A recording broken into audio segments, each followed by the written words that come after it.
గారు డిసెంబర్ 6, 1936న మద్రాస్ ప్రెసిడెన్సీలోని గుంటూరు జిల్లా చిర్రావూరులో జన్మించారు. ఇది ప్రస్తుతం ఆంధ్రప్రదేశ్ పరిధిలోకి వస్తుంది. ఆమె బాల్యం అంత సులభం కాదు.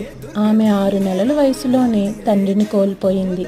ఆమె తల్లి మరియు ఆమె తన అక్క మరియు ఆమె కుటుంబంతో కలిసి వెళ్లారు. అక్క మరియు ఆమె భర్త సావిత్రి మామకు పిల్లలు లేకపోవడంతో వారు సావిత్రి కుటుంబాన్ని తమతో ఉండటానికి అంగీకరించారు.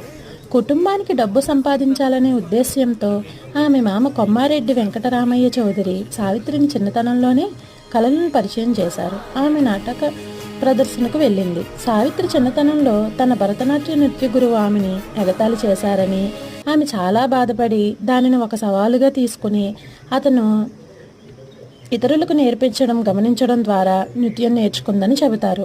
ఆ తర్వాత ఆమె తన మామతో